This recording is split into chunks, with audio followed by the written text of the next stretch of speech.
MP election जो है वो सामने है, एमआईएम कैसे ताकत से इस इलेक्शन को लड़ेगी और क्या कामयाबी की अपेक्षा है?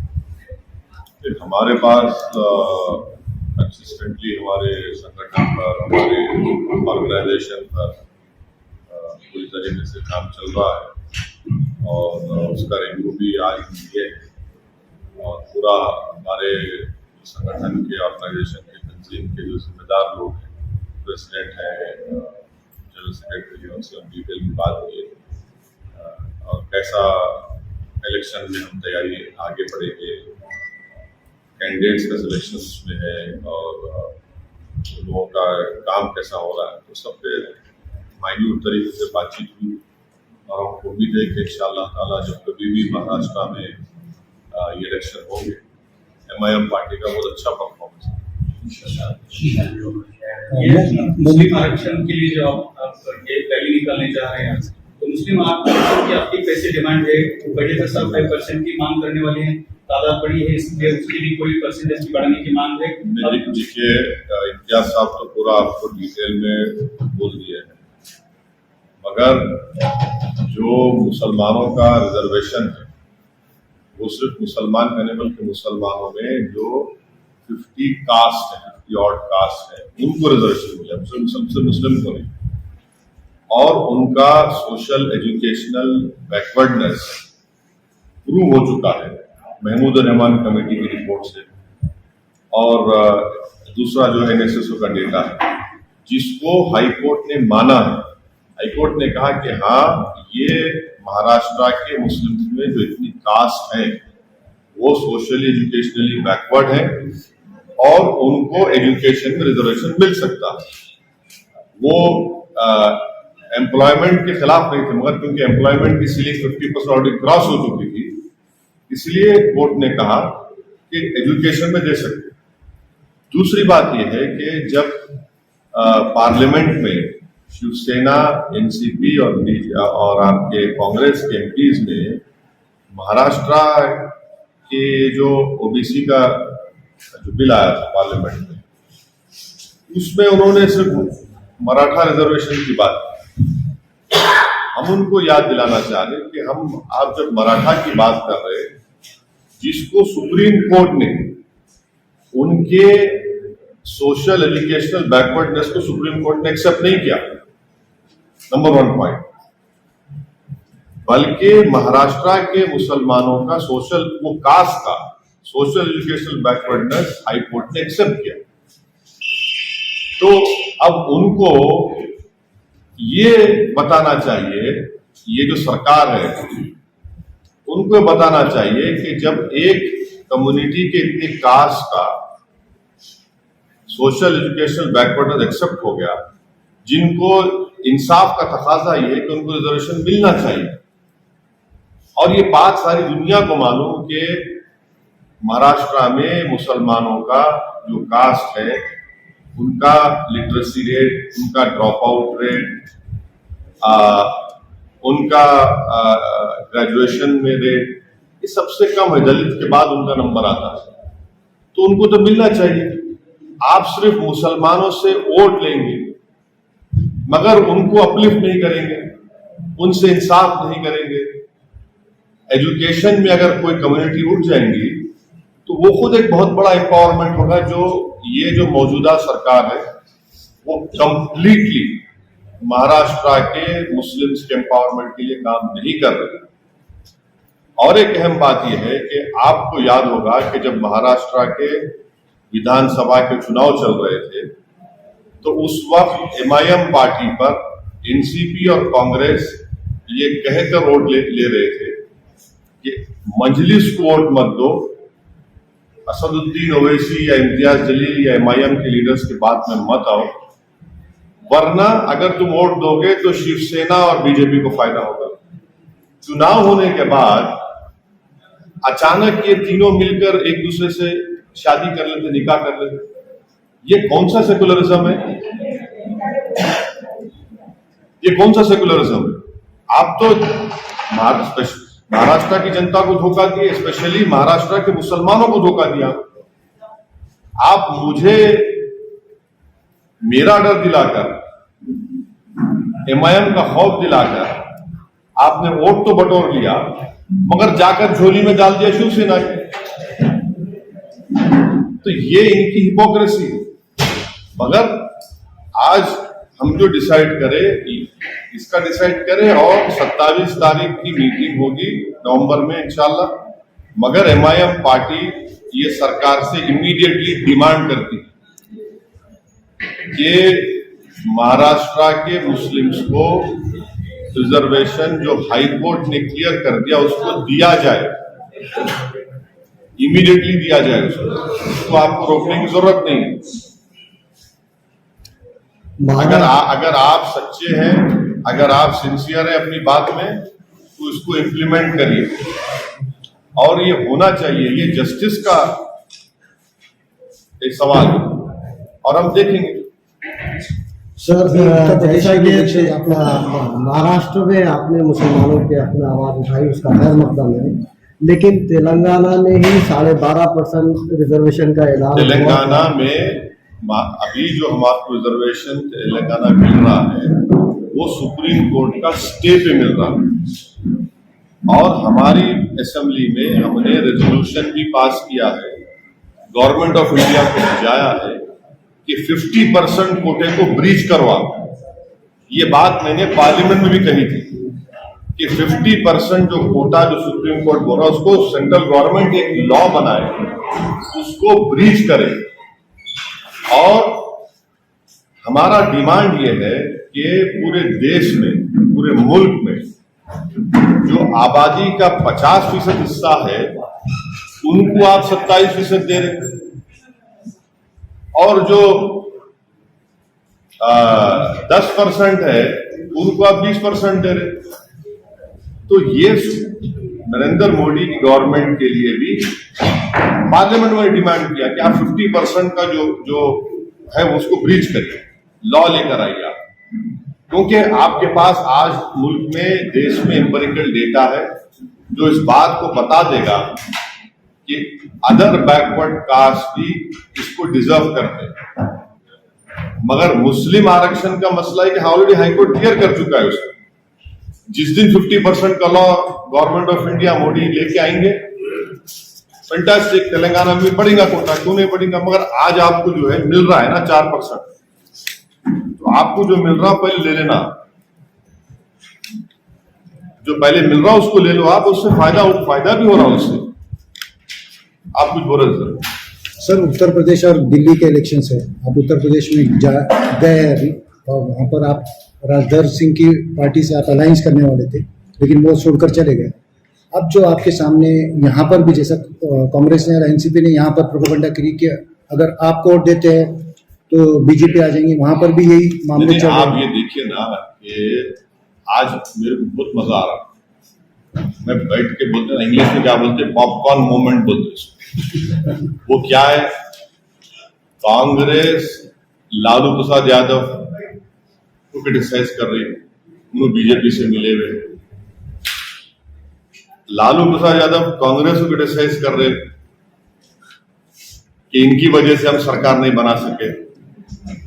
ममता बनर्जी आपके गोवा को जा रहे, तो कांग्रेस ये बोल रही कि इन्होंने डीलिंग कर लिए। ममता बनर्जी ये बोल रहे कि कांग्रेस में दम ही नहीं है। वो दिल्ली की पार्टी गोवा जा रही, पंजाब जा रही, तो कांग्रेस उनको बोल रही। अब हम ये पूछना चाह रहे कि भाई साहब, ये तुम में से कितनों ने डीलिंग कर ली? वो मुंबई के जबान में क्या बोलते हैं उसको, वो कितनों ने कर ली मांडोली? बताओ हमारा। हम बिहार में लड़े, आप क्यों गए?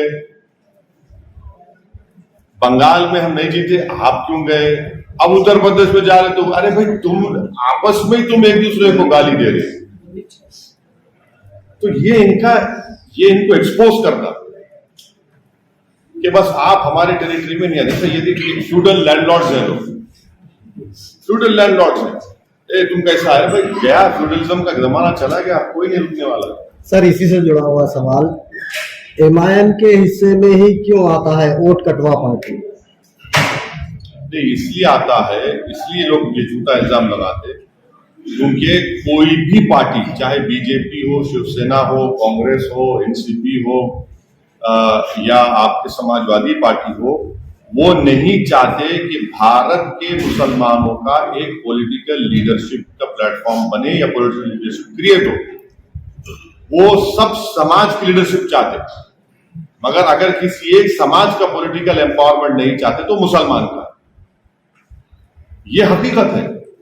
सबको बोलेंगे हाँ ये आपका नेता है, ये बरादरी का, ये जात का, ये कास्ट का, इसका लीडर है, मगर जब मुसलमानों की बात आती है हम आपको बोलते हैं कि भाई साहब आपका काम ये है कि जनसभा से पहले आप चद्दर बिछाना, कुर्सियां बिछाना, और जब हम आएंगे नारे लगाना, कूद कूद के नारे लगाना, और जब हम डाइस पे आ जाएंगे तो एक फूल का माला पिनाना, हम तुम्हारे साथ एक गले में ठहर के फोटो ले लेंगे, उसके बाद तुम घर को जाके सो जाओ। हम ये बोल रहे हैं कि अब कुछ नहीं होगा, हम कुर्सी पे बैठेंगे, अपने मुकद्दर के फैसले हम करेंगे। अगर भारत में हर कम्युनिटी, हर कास्ट को अपनी लीडरशिप बनाने का इख्तियार है तो भारत के बिगेस्ट माइनॉरिटी का ये हक पहुंचता, बल्कि उनको बनाना चाहिए अपनी पॉलिटिकल लीडरशिप। सवाल असदुद्दीन ओवैसी का नहीं है, सवाल देश के सबसे बड़ी माइनॉरिटी का है कि आप उनको कैसे बैकवर्ड रख रहे हैं, हर एतबार से बैकवर्ड रख रहे हैं और उनसे इंसाफ नहीं कर रहे हैं। और भारत की जो जमहूरियत है उसकी तल हकीकत ये है, रियलिटी है कि जिस समाज और कास्ट के पास उसकी लीडरशिप है, पॉलिटिकल लीडरशिप, उसकी आवाज को सुना जाता है। तो ये एक जर्निंग है, ये एक डेवलपमेंट है भारत की सबसे बड़ी माइनॉरिटी में, वो उसको रिफ्लेक्ट करता है ये सब चीजों का आगे जो हम बढ़ रहे हैं।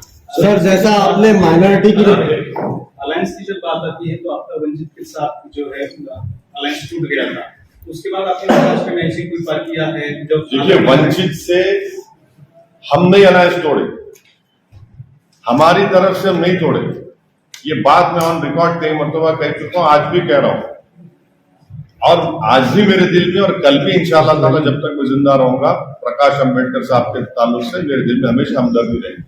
मगर वो अलायंस हम नहीं तोड़े, हम तो अलायंस को कंटिन्यू करना चाहते थे, अनफॉर्चुनेटली वो डिसीजन ऐसा लिया। अगर फिर से उनका हाथ आपकी तरफ आता है तो क्या आप तैयार हैं उसके लिए?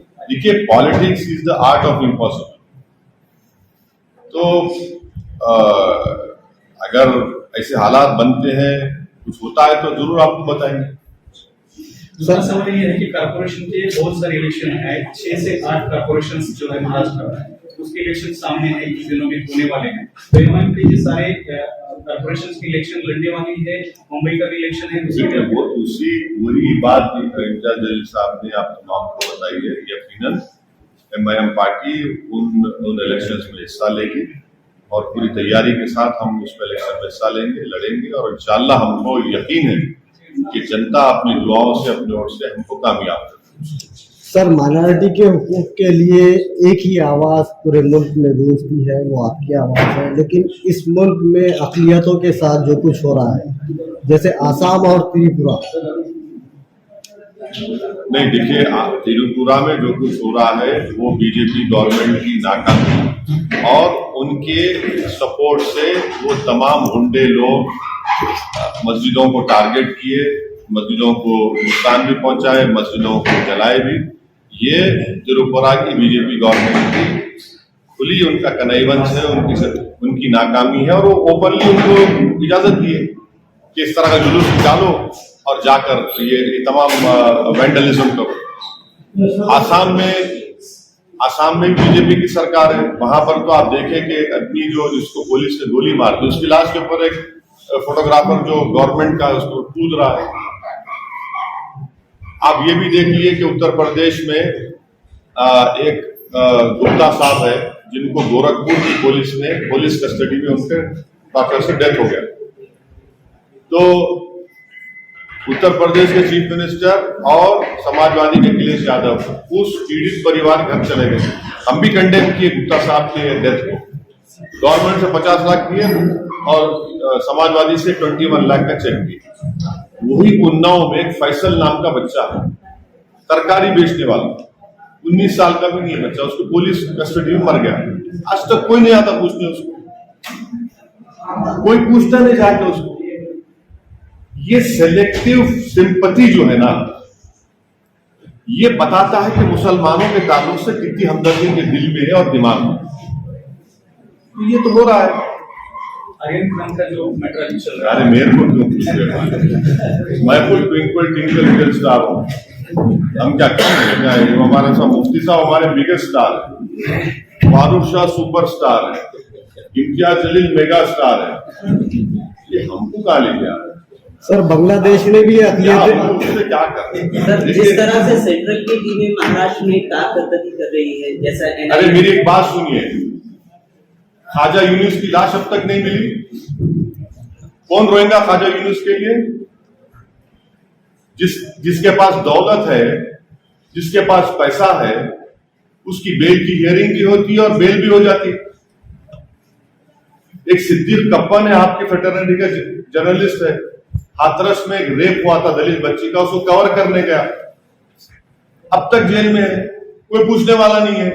हद तो यह है कि सिद्दीक के साथ एक टैक्सी ड्राइवर था, उसको क्या मालूम भाई, चलिए सिद्दीक के ऊपर टैक्सी ड्राइवर है, पेट कमाने के लिए लिख गया, वो जेल में है, उसके बारे में कोई पूछता नहीं। मुंबई ट्रेन ब्लास्ट में एक आदमी को निकला इनोसेंट प्रिजनर्स, किताब लिखा, पढ़िए आप, क्या क्या नहीं किया गया, उसके नाखूना खींचे गए, उसके ऊपर गंदगी डाली गई, कोई पूछने वाला नहीं, कोई बात नहीं करने वाला इसका। आज महाराष्ट्र के जेलों में दलित और मुसलमान हाईएस्ट आदिवासी अंडर ट्रायल्स हैं, कौन पूछेगा इनको, कौन निकालेगा इन लोगों को? इनका कसूर दो है, एक तो एक दलित है, आदिवासी मुसलमान है, दूसरा गरीब है, पैसा नहीं है इनके पास, पूरा उसी पर ये अरे फिर इनके बारे में कौन बोलेगा भाई?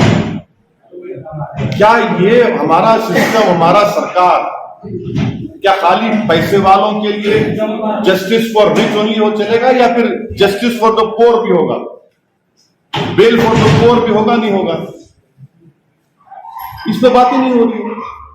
और वो लोग जो जेलों में सड़ रहे, अपनी जिंदगी बर्बाद हो जा रही, कोई उसके ऊपर बात नहीं कर। इसीलिए मैं इस मसले बात ही नहीं करना चाह रहा हूं। मेरे को मतलब ही नहीं है इन लोगों से, दौलतमंदों से क्या करने का है। मौलाना कलीम साहब, सवाल इसलिए कलीम साहब भी जा रहा है कि आपके पास पेट्रोल की गाड़ी है क्या? हाँ, तो आपको तकलीफ होगी। कितना मुंबई में कितना होगा? 113 रुपए लीटर। सर यहाँ 115 117। मगर उसके बावजूद भी मोदी को वोट देंगे। 8 क्वार्टर से इकोनॉमी डाउन है, मगर क्या हो रहा है बताइए आप? हर पेट्रोल प्राइस इंक्रीज होने से हर कमोडिटी पे इंक्रीज हो चुका है। मैं तो देश के महिलाओं से रिक्वेस्ट करूंगा कि मेरी बहनों, मेरे माताओं, अब आपको बताना पड़ेगा मोदी जी को कि कितना घर में सेविंग्स खत्म हो चुकी हैं। और ये बिल्कुल, ये तो मैंने खुली छूट दे दी, जो चाहे कि मैंने पेट्रोल बढ़ते रहेगा, उससे हर कमोडिटी पर, एसेंशियल कमोडिटीज पर, उसका प्राइस पर इम्पैक्ट पड़ रहा है, जिससे लोगों की इनकम जो कम हो चुकी है, बहुत बड़ा इफेक्ट पड़ रहा है, बहुत मुश्किल में लोग। फिर भी लोग क्यों नहीं बोल रहे? हम तो बोल रहे हैं ना, सेंटर के खिलाफ क्यों नहीं बोल रहे लोग? हम तो वही तो आप यही बोलना चाह रहे हैं, वही तो हम बताना चाह रहे हैं आपको कि नरेंद्र मोदी अगर जीत रहे हैं, बीजेपी अगर पूरे देश में जीत रही है, तो मेरी वजह से नहीं, कांग्रेस, एनसीपी, ये सो कॉल्ड सेक्युलर पार्टीज की वजह से बीजेपी जीत रही, ये तो उनको सोचना चाहिए। और ये दोनों पार्टियां जाते गोवा को, कोई तूफान नहीं उठता। अगर मैं अनाउंस कर दूं कि नेक्स्ट वीक मैं और मुफ्ती साहब एक मस्जिद में जाके खाली गोवा में नमाज पढ़ के आएंगे, खाली नमाज पढ़ के आएंगे, देखो आप शाम से शुरू हो जाता, अरे वोट काटने जा रहे, डील हो गई, खुला हो गया, ये हो गया। मगर ये लोग जा रहे तो दूध के धुले हुए ना। ये देखिए, ये हमारी डेमोक्रेसी का ये इनका रियल फेस है लोगों की, कि कभी मुसलमान अगर बोलेंगे हम इलेक्शन लड़ रहा हूं, आप क्यों लड़ते, आप कैसा जाते? मगर वो लड़ रहे, एक दूसरे को उंगली भी उठा रहे, एक दूसरे को क्रिटिसाइज भी कर रहे, मगर वो सिवियरिटी नहीं है। मगर जाए मायम का नाम आ जाएगा, ये देखो वो कर लिए, ये कर लिए। यानी शिवसेना हम एनसीपी से पूछना चाह रहे, कांग्रेस से, शिवसेना सेकुलर है या नहीं है बताओ, तो बोलेगा नहीं बीजेपी को रोकना है। अरे बीजेपी को रोकना है तो दोनों में फर्क नहीं है। अगर कल 24 में शिवसेना बीजेपी मिलकर लड़ लिया इलेक्शन तो क्या करेंगे? ये मेरे स्टेटमेंट को याद रखना आज के दिन। क्या करेंगे लोग, क्या बोलेंगे जनता को? और आप महाराष्ट्र का मुख्यमंत्री असेंबली में खड़े होकर फखर से बोलता है कि हाँ हमारे शिवसैनिक ने बाबरी मस्जिद को तोड़ा, तो ये लोग क्या मुंह में लड्डू बिठा के बैठे थे एनसीपी कांग्रेस वाले? क्या उस वक्त कांग्रेस पार्टी ने रेजोल्यूशन पास नहीं किया था पार्लियामेंट में डिमोलिशन ऑफ बाबरी मस्जिद के ऊपर? आज आप सरकार में बैठे, आप एक लफ्ज नहीं बोलते आप? क्यों? सत्ता होना, ताकत होना, मिनिस्टरों का सवाल है। ये कौन सी पॉलिटिक्स कर रहे फिर ये लोग? इस पे क्या तोड़ हो सकता है? अभी लोग जो वोटर है संभ्रमित है। इसका तोड़ खाली एमआईएम में है। सही बता रहा हूं आपको, आज नहीं कल ये हकीकत सामने आएंगी। सर, जिस तरह से प्राइवेटाइजेशन हो रहा है देश में, उस पर आपका क्या कहना है? एग्जाम्पल दो आप। जैसे एयरलाइंस है, इंडियन एयरलाइंस को टाटा ने LIC कर दिया, फिर कई सारे देखिए जहां तक LIC की बात है, मैं हम लोग पार्लियामेंट में अपोज कर रहे हो, कंप्लीट अपोज कर, ये गलत हो रहा है। LIC का प्राइवेटाइजेशन नहीं होना चाहिए। मुल्क के तारीखी आसार गिरवी रख दिए जा रहे हैं, प्राइवेट ठेकों पे दे दिए जा रहे हैं, जैसा ताजमहल है, लाल किला है और दूसरे तारीखी इमारतें। यही होता आपको जब 56 इंच को देख के वोट दिए। सर कश्मीर के ड्रग्स मिला है गुजरात में आरानी में। हाँ, उसके बारे में क्या हुआ? अभी सुना कि उसमें 100 किलो कम हो गए। सर, देश में किसानों का मुद्दा बहुत आगे बढ़ रहा है, उस पर क्या कहना है आपको? नहीं, जो मोदी सरकार ने किसान का जो कानून, तीनों कानून बनाए वो अनकॉन्स्टिट्यूशनल है। नंबर 1, गवर्नमेंट ऑफ इंडिया को कोई राइट ही नहीं है एग्रीकल्चर पर लॉ बनाने का। वो स्टेट सब्जेक्ट में आता, स्टेट लिस्ट में आता। अनकॉन्स्टिट्यूशनल काम किए और वो किसानों के हित में भी नहीं है, किसानों के मफाद में नहीं है, काश्तकारों के मफाद में नहीं है। और वो कानून को जाना चाहिए, वो कानून खत्म होना चाहिए। इससे किसान का फायदा, नुकसान होगा। पूरे आप बड़े बड़े अरबपतियों को आप फायदा पहुंचाना चाह रहे। बहुत सारे स्टेट है देश में, वो अभी केंद्र को आरोप लगा रहे हैं। केंद्र जो स्टेट के कामों में है ना, दखलंदाजी दे रहा है। महाराष्ट्र में वैसा बोला है, कर्नाटक में भी बोला है, तेलंगाना से भी, बेंगलोर से भी बात हो चुकी है कि स्टेट के काम में केंद्र अपनी दखलंदाजी दे रहा है। आपका क्या इसमें रिएक्शन है? क्या नहीं, मेरा ये है कि कॉन्स्टिट्यूशन में स्टेट लिस्ट और यूनियन लिस्ट है। गवर्नमेंट ऑफ इंडिया स्टेट के मैटर्स में इंटरफेयर नहीं करना चाहिए। मगर सवाल ये पैदा होता कि आप तो भी क्रिटिसाइज कर रहे ना। मैं आपको एग्जांपल देता हूं इन लोगों के जो अपने उंगली को काट के मोदी को दे दिए, आपको नहीं काटे। UAPA का लॉ लेके आए, उसमें आपने क्यों सपोर्ट किया मोदी को और बीजेपी को? कांग्रेस ने, एनसीपी ने क्यों सपोर्ट किया? जब आपको ये नहीं मालूम था ये करेंगे। माने दिल्ली में बैठकर एक इंस्पेक्टर वो बोल देगा कि औरंगाबाद का एक्स आदमी टेररिस्ट है, बस खत्म, टेररिस्ट हो गया, विदाउट इवन कोर्ट कन्विक्शन। आपने सपोर्ट क्या नहीं किया? बताओ आप। राइट टू इंफॉर्मेशन एक्ट में कमिश्नर्स का अपॉइंटमेंट, उनकी सब चीजें आपने क्यों सपोर्ट किया भाई? आप ही तो कर रहे हैं ना। आर्टिकल 370 का रेवोकेशन सब बाजा बजाए, बट हम बोल रहे हैं अनकॉन्स्टिट्यूशनल है। देखो वो पढ़ाई कर रहे हैं वो लोग। ऐसे कई एग्जांपल्स दे सकता हूं मैं आपको। बिगेस्ट एग्जांपल आपको दे रहा हूं, लॉकडाउन। गवर्नमेंट ऑफ इंडिया को कोई अख्तियार नहीं है लॉ एंड ऑर्डर सब्जेक्ट में। वहां दिल्ली से बैठ के मोदी जी बोले लॉकडाउन, उद्धव ठाकरे थाली बजा दिए, यस सर लगाओ लॉकडाउन। आप तय करना था कि महाराष्ट्र में, मुंबई में लॉकडाउन कब लगेगा। उन्होंने डिक्टेट करे वहां से नेशनल डिजास्टर एक्ट में। क्या नेशनल डिजास्टर एक्ट कॉन्स्टिट्यूशन से बड़ा है क्या? आप क्यों दिए उनको इख्तियार? आप क्यों सुने उनकी बात? वैसे सब स्टेट्स की है। आप मोदी की बात मानते जा रहे, मोदी बोला ठीक है चलो मित्रों हम साथ चलते हैं। आप दे रहे ना उनको राइट। पूरा लॉकडाउन में गवर्नमेंट ऑफ इंडिया कैसे तय करती थी? दिल्ली में बैठ के ऑफिसर कैसे तय करे कि मुंबई में लॉकडाउन कब होगा, हैदराबाद में कब होगा, लखनऊ में कब होगा? उसको क्या मालूम मुंबई में, हैदराबाद, लखनऊ में क्या है? वो उसको क्या मालूम कि वेस्टर्न महाराष्ट्र में कैसा लॉकडाउन करेंगे? उसको क्या मालूम मराठवाड़ा में कब करेंगे? आपने कर दिया, आपने इजाजत दी उनको। आप ही तो दे रहे ना मौका उनको। पॉलिटिकल सवाल मेरा ये है कि अभी आप ही बोले कि हिंदुत्ववादी के साथ कांग्रेस, राष्ट्रवादी स्टेट में बैठे हैं, तो ये सब उथल पुथल हो रहा है, तो एमआईएम क्या सोच रहा है? लास्ट टाइम वंचित बहुजन के साथ में थोड़ा सा आपका ये हो गया, लेकिन नेक्स्ट इलेक्शन आप क्या करने वाले? अरे कुछ भी बहुत पॉसिबिलिटीज ओपन है हमारे। किसी के साथ जाएगी? अरे बहुत पॉसिबिलिटीज ओपन है भाई। जब 24 के पार्लियामेंट के चुनाव आएंगे, क्या गारंटी कि शिवसेना बीजेपी के साथ नहीं चले?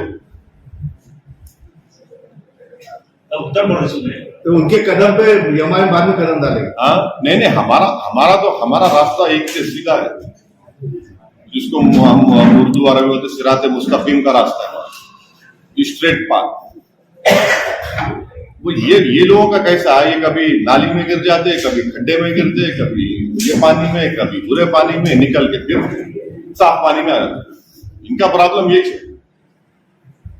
हम तो, हमारे लिए पूरी एवेन्यूज ओपन है, और जब विधानसभा के चुनाव आएंगे हम बताएंगे। तो प्रकाश आंबेडकर ने जो वंचित बहुजन आघाड़ी एक साथ की थी, उसका अच्छा परिणाम दिखा, लेकिन उसके सीट चिपके नहीं। ऐसा कुछ हो सकता है एमआईएम का? बिल्कुल हो सकता, नहीं हो सकता बोल के मैं डिनाई भी नहीं कर रहा हूं, मगर वो अलायंस एमआईएम की वजह से नहीं खत्म हुआ। हम तो आज भी और कल भी प्रकाश अम्बेडकर साहब की इज्जत करते रहेंगे, मगर वो अलायंस हमारी वजह से खत्म नहीं हुआ। तो पूरे स्टेट के कार्यकर्ता है, तो उनकी भी बात सुनी गई आज, तो क्या बोल रहे हैं आपके कार्यकर्ता? हमारे स्टेट के पूरे members, party president, district president, सब लोग अपनी पार्टी की कामयाबी के लिए पूरा कोशिश कर रहे हैं, और हमको बताए कि एमआईएम का परफॉर्मेंस अच्छा रहेगा। कैंडिडेट सिलेक्शन के बारे में हम उनसे बात करें, और बहुत सी चीजों के बारे में बात करें, कैसा कैंपेन हम करेंगे, क्या करेंगे, तो अच्छा है। उनके हौसले बड़े बुलंद हैं। तो पूरी सीट महाराष्ट्र में लड़े जाएंगे या कुछ नहीं? हाँ लड़ेंगे, क्यों नहीं लड़ेंगे, बिल्कुल लड़ेंगे। प्रकाश आंबेडकर ने आपके ऊपर एक आरोप लगाया था कि वंचित के लोग एमआईएम को वोट तो करते हैं, लेकिन एमआईएम के कार्यकर्ता है या मुस्लिम समाज है, वो वंचित को वोट नहीं करता, इसलिए वंचित की सीटें चुनकर नहीं आती, तो इसलिए वंचित का एमआईएम के साथ होना ये उनके लिए फायदेमंद है। ये ऐसी कोई बात नहीं है। अम्बेडकर साहब को, प्रकाश अम्बेडकर साहब को थोड़ा गलत फहमी, ऐसी कोई बात नहीं है। वो अगर ऐसा बात कर रहे हैं तो उनकी राय है, जो सच नहीं, बिल्कुल सच नहीं। क्या उत्तर प्रदेश में दलित मुस्लिम होने दो? बोलो सर, यहाँ पर आपने पूरे महाराष्ट्र का जायजा लिया, कहीं पार्टी के अंदरूनी मामला ऐसे चल रहे हैं जहाँ पर एक दूसरे पे आरोप हो रहे हैं, कुछ नाराजियां हैं, आप तक आई है क्या, या फिर कैसा वो करेंगे? क्योंकि हाल ही में एक प्रोग्राम बोला जाए तो औरंगाबाद में ऐसी कुछ दो पार्टियां पैदल नहीं, ऐसी कोई बात नहीं है। सब अंडर वन पार्टी लीडरशिप काम कर रहे हैं और काम करेंगे, और जिसको जो बात करना था हम बात कर लिए। ये हमारे घर की बात है। सुनिए, हाँ नहीं सही है, बात बाहर आ गई, मगर अब बात बाहर नहीं आएंगे, अंदर ही रहेंगे। मिलाव जुलाव जमेगा, आपके साथ में है दोनों देश, उनका मिलाव जुलाव जमेगा। और एक बात और, आपने इनको कहा था ये बिल्कुल मिलाव जुलाव है, आज है और रहेगा, और इंशाअल्लाह ताला जो और अच्छे तरीके से मिलकर काम करेंगे, तो कोई बात नहीं। तो बात सही है, बात आई, मैं इनकार नहीं करता। सर, उत्तर प्रदेश में एमआईएम की जड़ें कितनी मजबूत होंगी? क्या गैर मुस्लिम वोट भी हासिल हो सकते हैं? सियासी पार्टी की जड़ें मजबूत करना एक कंटिन्यूस प्रोसेस है, जड़ों को फैलाना बोलते देखो, तो जड़ों को फैला रहे हैं। इंशाल्लाह अच्छा काम हो रहा है, और हमको यकीन है कि इंशाल्लाह अच्छा नतीजा है। दिल्ली में आपसे इतने दिल्ली के कुछ एक कुछ ग्रुप्स ने आपके घर पर हमला किया और दिल्ली में आप जा रहे हैं, इसीलिए ये खौफ उनके दिलों में। नहीं, मेरे घर पे पहली मर्तबा हमला नहीं हुआ, ये चौथी मर्तबा हुआ हमला, 4th टाइम हुआ हमला ये। और आपको जानकर बड़ी हैरत होगी कि मेरे घर के इमीडिएट नेबर कौन है? Election commission of India. और इलेक्शन कमीशनर और मेरे घर के सामने जो दिल्ली का पुलिस का हेडक्वार्टर है, यानी उनके कैमरे, पूरे कैमरे मेरे घर पे रहते माशाल्लाह से, सामने से पीछे से, फिर भी हमला होता है। और हमला करने वाले लाइव टेलीकास्ट करते हैं तो पुलिस को आने में जरा थोड़ी देर हो जाती है, ओनली 35 मिनट्स लगे होंगे। सामने से आगे चल के आए तो 5 मिनट में आ सकते थे, मगर गाड़ी में आए तो शायद ट्रैफिक में फंस गए थे, इस तरह से 35 मिनट लगे होंगे। कोई बात नहीं, 35 मिनट्स लगे, तो ट्रैफिक में फंस गए होंगे, वीआईपी कॉन्वॉय जा रहा होगा, इसलिए ऐसा हुआ। सर, औरंगाबाद का नाम बदलने का मसला, औरंगाबाद का नाम बदलने का मसला जो है फिर एक बार चर्चा में आ रहा है, जो भी इलेक्शन के सामने का आता ही है। इस बार कुछ जीआर की जो है वो औरंगाबाद की बजाय संभाजीनगर डाल रहे हैं। वो इम्तियाज साहब उस पर अच्छा बोलेंगे, ये साहब है। महाराष्ट्र में कुछ एमआईएम के कार्यकर्ताओं को गुने दाखिल हो रहे हैं, उनको गड़ीपार किया जा रहा है, ऐसे बहुत सी केसेस सुनने में आ रहे हैं, देखने में आ रहे हैं। हम अपने कार्यकर्ता के खिलाफ जो हो रहा है, हम उनके साथ खड़े हैं, उनको हम नहीं छोड़ने वाले हैं, उनके साथ ठहरेंगे, उनके परिवार के साथ ठहरेंगे। अगर ये हो रहा है, हम क्या सही कह रहे हैं, उसका कंडेम करके और पूरी लीगल सपोर्ट हम उनको देंगे। और इस तरह के हरकतों से एमआईएम पार्टी के कार्यकर्ता हो या जिम्मेदारों के हौसले पस्त नहीं होंगे, बल्कि हौसले बुलंद होंगे। और ये एक बात को बताता है कि यहाँ की सरकार डर रही है, बुखलाहट का शिकार है एमआईएम के पॉपुलैरिटी और उनके जमीन पर काम करने की वजह से। सर, जैसा पिछले 5 सालों से पहले दिया गया था ओवैसी हॉस्पिटल और स्कूल का, अभी तक कुछ भी नहीं हुआ। हाँ, होगा भी, ऐसा बात करके अकबर उस हिसाब से होगा। अच्छा कर रहे हैं। ओसी साहब, 2019 में मोदी साहब की एक वेव थी, उनको सक्सेस मिला। अभी कुछ सर्वे बोल रहे हैं कि मोदी की पॉपुलैरिटी जो है थोड़ी सी कम होती जा रही है। आप मतलब नेशनल का पॉलिटिक्स करते तो वहां से कैसा देखते हैं आप 2024 को? नहीं, मेरे को नहीं मालूम साहब, मेरे पास कोई थर्मामीटर नहीं है कि लगा के देख के बोलने का। ना तो मैं सेफोलॉजिस्ट हूँ, मैं एक पॉलिटिशियन हूँ। और अभी 2024 को टाइम है, मगर देश की जो जनता है उनको ये देखना है कि 8 क्वार्टर से हमारी इकोनॉमी गिरते जा रही है, पेट्रोल की कीमतें बढ़ती जा रही है, 6% अनएम्प्लॉयमेंट रेट हो चुका है, 6% अनएम्प्लॉयमेंट रेट हो चुका है। और कहीं पर भी आप चले जाइए, फैक्ट्रीज, इंडस्ट्रियल आउटपुट जो है वो सही नहीं है। तो ये सब चीजें जो है ये और किसानों का मसला, बर्निंग मसला है। 24 में क्या होगा, कैसे होगा, मगर ये इश्यूज जो है पब्लिक के, इसका इम्पैक्ट रहेगा, होना चाहिए ना, होना चाहिए, इसका इम्पैक्ट होना चाहिए। देखिए क्या होता है। जलील साहब खासदार होने के बाद आप औरंगाबाद में आए हैं, आपको लग रहा है कुछ बदलाव हुआ? नहीं, आप ऐसा मत बोलिए। लॉकडाउन की वजह से मैं भी नहीं आ सका, वरना पहले आता था। एक लॉकडाउन, 2 लॉकडाउन बीच में आया भी था मैं एक दिन के लिए, ऐसा नहीं कि पहली मतलब आया। अल्हम्दुलिल्लाह काफी डेवलपमेंट का काम इम्तियाज साहब कर रहे हैं, और जितना वो करना है कर रहे हैं। और अनफॉर्चुनेटली क्या है कि वो एमपीलैट फंड्स कोविड की वजह से अब नेक्स्ट ईयर मार्च अप्रैल में शुरू होंगे, मगर उसके बावजूद भी वो बराबर, आप देखिए कि स्टेडियम का काम शुरू होने वाला है, और नेहरू युवा केंद्र की नई, नेहरू भवन की नई बिल्डिंग बनने वाली है।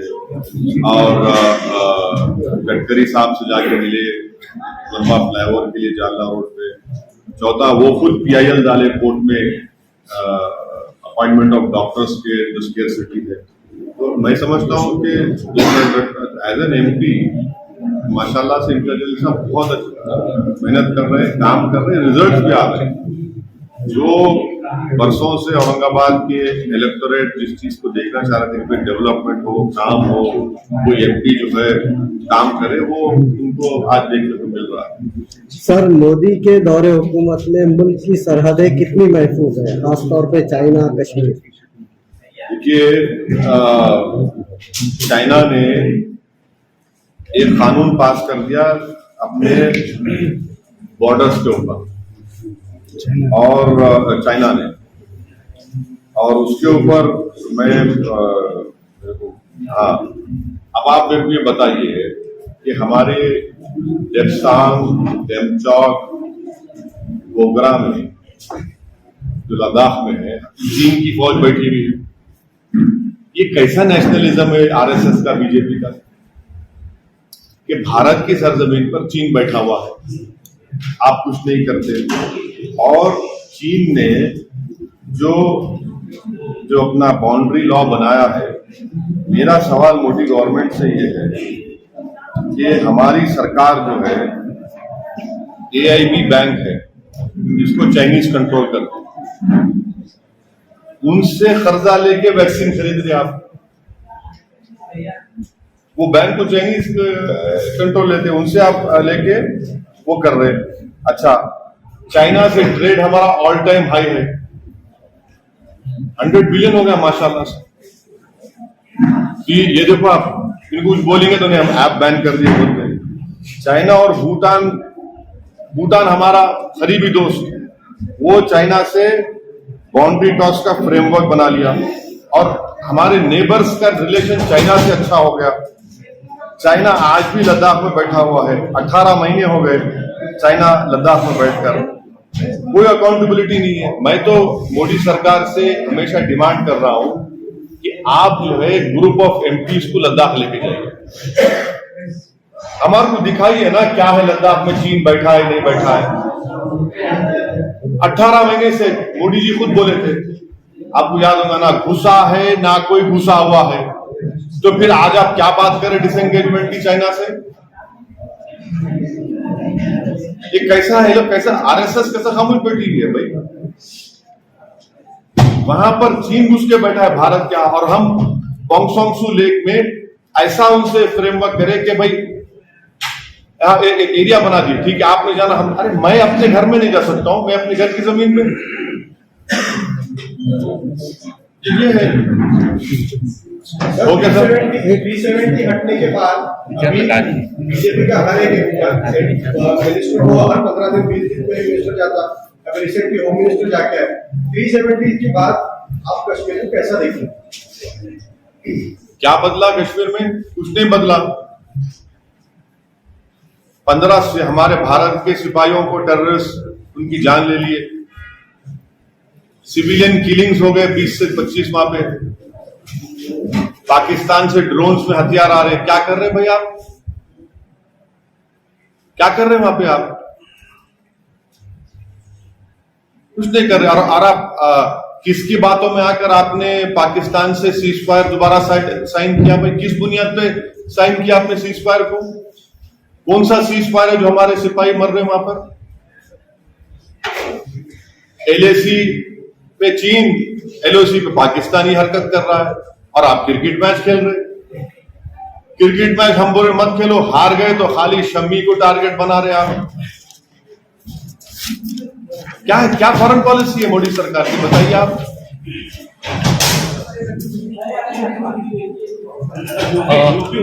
हुकूमत फिलहाल अभी देश विरोधी केस रोल बना रही है, बल्कि दिन ब दिन 10 देखिए सुनिए, सुप्रीम कोर्ट का जजमेंट है कि सेडेशन का अगर किसी पे केस लगता तो वायलेंस होना जरूरी है।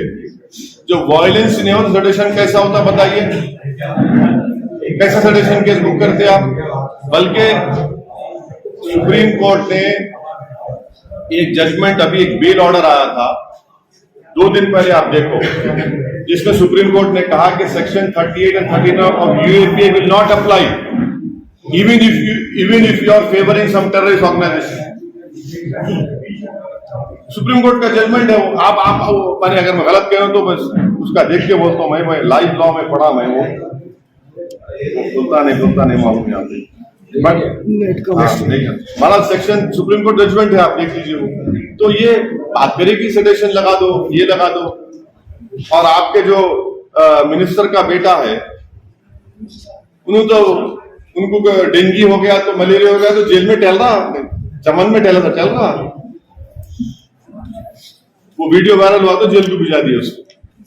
बाप मंत्री है और बेटे के ऊपर 302 का मुकदमा है और मोदी जी बोल रहे इंसाफ करेंगे। क्या इंसाफ करेंगे भाई आप? कहाँ का इंसाफ होगा? थार गाड़ी उसकी बाप की गाड़ी और इन योगी बोलते अब्बा जी अब्बा जान। अब ये अब्बा जान को क्या करेंगे जो मिनिस्टर बन के बैठे हुए? आप बताइए कि कोई गवर्नमेंट ऑफ इंडिया का कोई मिनिस्टर है, उसके बेटे पे मर्डर का चार्ज है 4 किसानों को मारने का।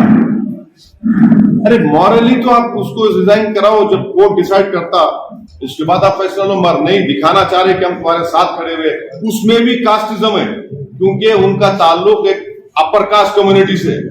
उनका वोट होना इलेक्शन के लिए तो डिस्टर्ब नहीं करेंगे, तो वो अब्बा जान के बेटे को बचा रहे। ये इनके पॉलिटिक्स है।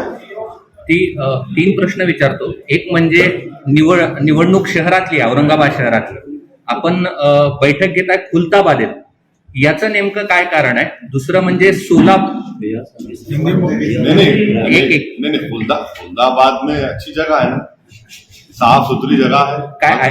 कोई ऐतिहासिक वजह से यहाँ पर ले रहे? अरे मेरे भाई हर चीज को आप ऐसा इतना माइक्रोस्कोप में मत लगा के देखो, दक्षिणी जबान वैसा नक्को देखो आप। और दूसरा, सोलापुर में कुछ आपके नगर सेवक जो है, 6 नगर सेवक जो राष्ट्रवादी के स्टेज पर दिखाई दिए हैं कुछ दिन पहले, तो कुछ कार्रवाई होने वाली है? और दूसरा और एक सवाल पूछता हूँ। सुनिए, चले गए क्या कर सकते? जान दो, जिसको जाना जाओ, तो उन्होंने क्या करने का, हम जाएंगे सोलापुर को।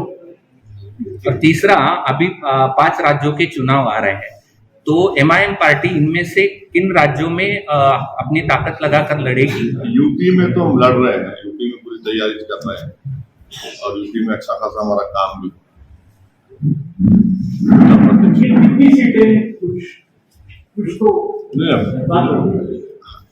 टाइम दीजिए, पूरा निकल जाएगा। दिसंबर में कोड ऑफ कंडक्ट आएगा तो बात मुंबई, पुणे, नासिक, औरंगाबाद यहाँ के कॉर्पोरेशन के लड़ेंगे, इलेक्शन लड़ेंगे, पूरे सीट। हाँ लड़ेंगे।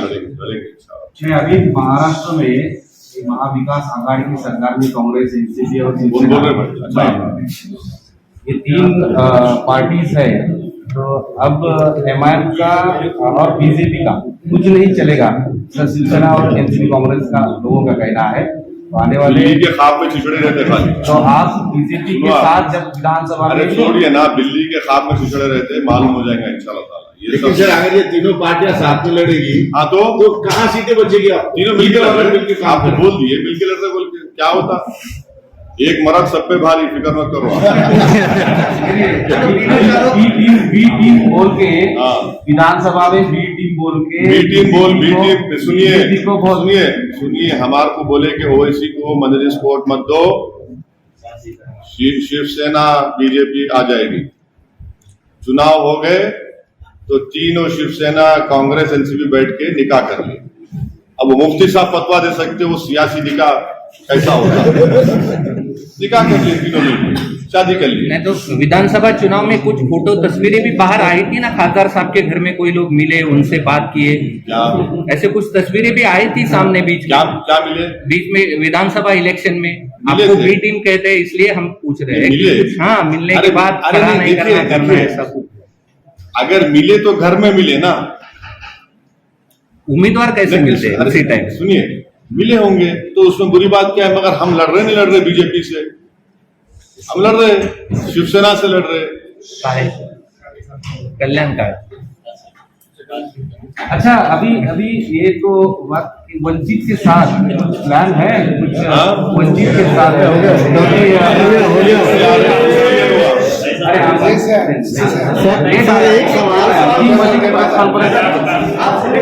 सिलेक्टिव सिंपैथी की बात करते हैं, हाँ बिल्कुल करते हैं। नाभी के लोग आपके साथ पूरी ताकत में है। देखिए, आप जहाँ भी जाते हैं, इलेक्शन लड़ते हैं, आप लॉस हो जाते हैं, इलेक्शन हार जाते हैं आप। तो ऐसा क्यों होता है? आपके लोग आपके साथ क्यों नहीं है? आप पूरी कहां की बात करते हैं कि महाराष्ट्र में कहां रहे, उत्तर प्रदेश में कहां हारे? सर, कोलकाता में कहा, कोलकाता में कहा। अरे भाई, पहला इलेक्शन सुनिए, पहला इलेक्शन हारने को जरूरी है, हारना हारे ना, नेक्स्ट टाइम जीतेंगे। कितने 5 सीट लड़ा में, मगर कितना तूफान खड़ा कर दिया। सुनिए पहली आप सवाल बार आए, जीते, बहुत सारी सीटें जीते। अंदर में पहली बार गए, पहली बार वहां सारे सोलापुर में पहली बार जीते। ये तो सही, अरे ये तो सही, इतना आप लंच नहीं करे होंगे, भूख लग रही होंगी, मालूम है जरा, तो मेरे को तो बोलने दीजिए, मेरे को भी भूख मिटाने दीजिए अपनी। हम 5 से खड़े नहीं जीते, कोई बात नहीं, मगर कितना तूफान खड़ा करे, ऐसा देखा कि आसमान सब गिरने वाला है, मगर वही ममता बनर्जी अब कांग्रेस के लोगों को ले रहे, वही कांग्रेस इनको बोल रही जो हमको बोलती थी, वही ममता बनर्जी कांग्रेस को बोल रही जो हमको बोलती थी। तो ये क्या डीलिंग हो गई इन लोगों की, ये क्या डीलिंग है बताइए। आसाम के कांग्रेस लीडर को ले लिए, क्या हुआ बताइए फिर।